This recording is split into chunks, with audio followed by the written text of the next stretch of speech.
Okay, we're just past the security check where they check for bodies and people sneaking in and things like that, and firearms.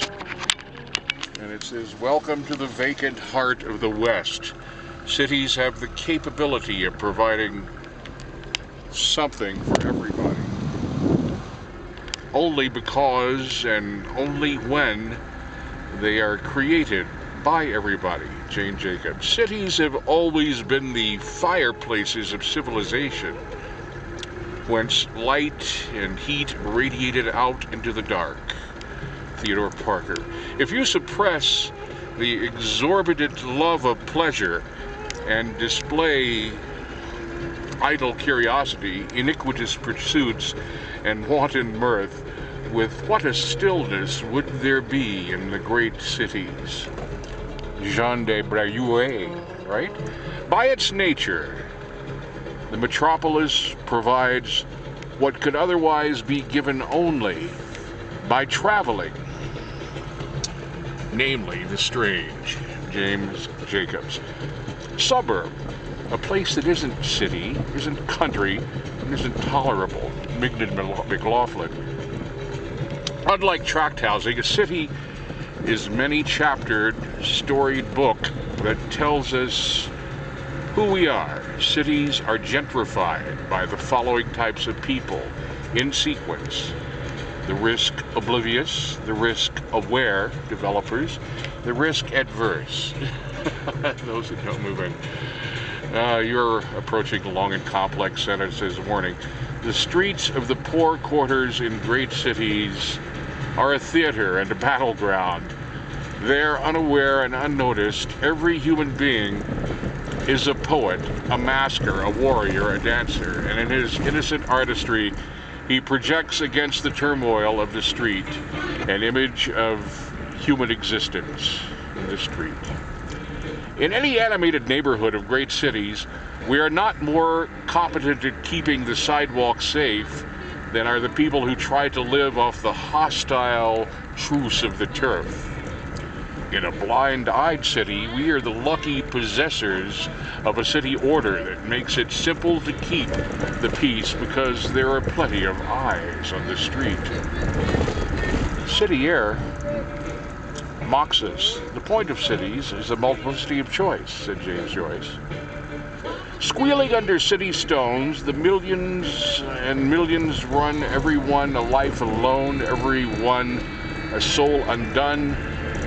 Here all the poisons of the mind branch and around like whirling brooks, and here through every butcher's art, like spoiled meat on butcher's hooks, pour forth upon their frightful kind the wrecked demeanors of the mind, the faces of the earth, ruined child that was once tame and now is wild. James Agee, Rapid Transit. There's a quality even meaner than outright ugliness or disorder, and this meaner quality is dishonest mask of pretended order achieved by ignoring or suppressing the real order that is struggling to exist and to be served. Not to find one's way in the city may well be uninteresting and banal. It requires ignorance, nothing more. But to lose oneself in a city, then signboard and street names, passers-by, roofs, kiosks, or bars must speak to the wanderer like a crackling twig under his feet in the forest. Walter Benjamin. I know the deep night belay in its seasons, from waking long after midnight to tend and baby and sitting in the dark and seeing the shadows and hearing the sounds of the sidewalk. Mostly it is a sound like infinitely pattering snatches of party conversation at about 3 in the morning. Singing, very good singing. Sometimes there is sharpness and anger, or sad, sad weeping, or a flurry searching for a string of broken beads.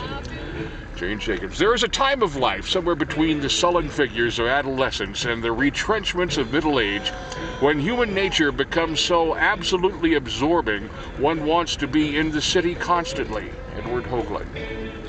There is a wishful myth that if only we had enough money to spend, usually put in $100 billion, piff, pocket change, we could wipe out all slums in 10 years, reverse decay in the great dull gray belts that were yesterday's suburbs, and perhaps even solve the traffic problem. But look what we have built with the first several billions. Low-income projects that become worse, centers of delinquency, middle-income projects, which are truly marvels of dullness, and regimentation sealed against any buoyancy of life.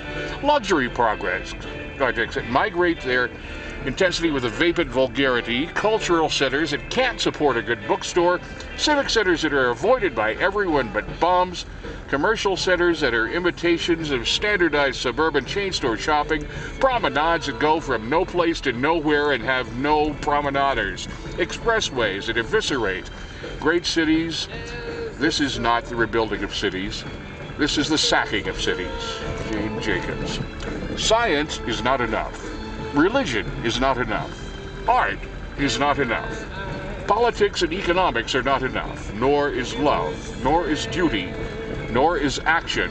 However disinterested, nothing short of everything will really do. Aldous Huxley. Approaching reader station.